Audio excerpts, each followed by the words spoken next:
Bonjour, aujourd'hui je voulais vous parler du jour où j'ai décidé de partager tout ce que je vivais, ou plutôt de ce que j'allais vivre dans les semaines et les mois à venir. Cela se passait à Paris, dans un grand congrès organisé par Martin Latulippe, dont j'avais acheté en 2020 la formation de l'Académie AZ.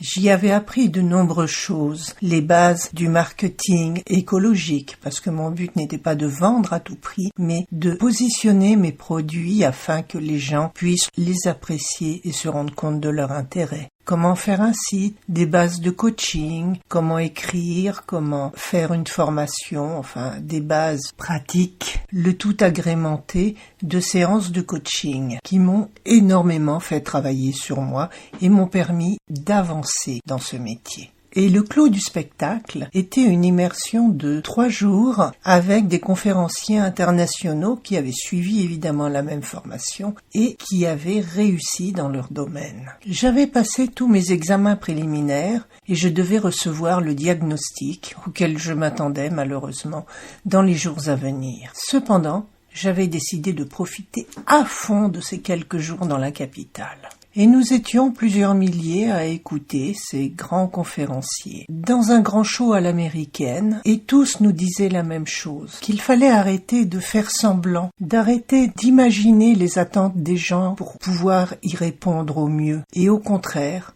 rester soi, totalement, complètement, sans faux semblant, le mieux étant de montrer qui on était vraiment au fond de nous, montrer notre vulnérabilité, montrer nos défauts, montrer nos peurs. Et là, alors que j'entendais tous ces discours, notamment celui de Martin Latulippe, j'ai pris cette décision. Si effectivement, quelques jours après, j'apprenais que j'avais un cancer, je partagerais au jour le jour ce que j'aurais traversé. De plus, l'idée émergeait déjà de garder tout ce matériel pour en faire un livre ou pour en faire autre chose.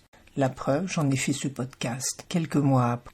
Et au début, qu'est-ce que cela a été dur, car c'est vrai que nous n'avons pas l'habitude de nous dévoiler ainsi. Je voulais faire un équilibre entre ma vie personnelle, que je tiens à garder personnelle, et ce parcours du cancer. Alors, pour cela, au début, je faisais lire mes posts par mon mari, afin qu'il me donne son accord, puisque nous vivons ensemble et il est hors de question pour moi de dévoiler des pans intime qui ne regarde que nous. Il n'était pas question de demander son autorisation. Par contre, je respectais sa vie privée. Et voilà, c'est là que a germé l'idée de ces posts réguliers que j'ai écrits pratiquement au jour le jour depuis le début, depuis le premier jour. Et il est vrai que à la démarche thérapeutique, puisque évidemment on le fait pour nous, on pose sur le papier ce que l'on vit, ce qui nous permet de mieux comprendre également ce qui nous traverse, les émotions que nous avons, les chocs, mais aussi de libérer la parole, d'aider toutes celles qui n'ont pas accès à l'information ou qui ont trop peur pour aller la chercher. Je le développe plus avant dans l'épisode 14 que j'avais mis en ligne le 5 janvier.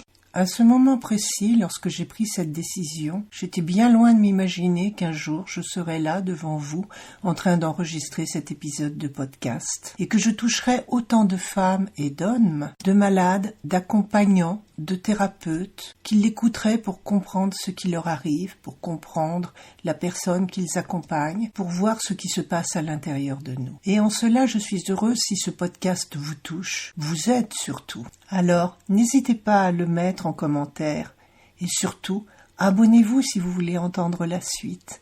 Alors, à bientôt pour un nouvel épisode. J'envoie 2023. J'envoie 2023. J'envoie 2023. J'envoie 2023. J'envoie 2023. J'envoie 2023.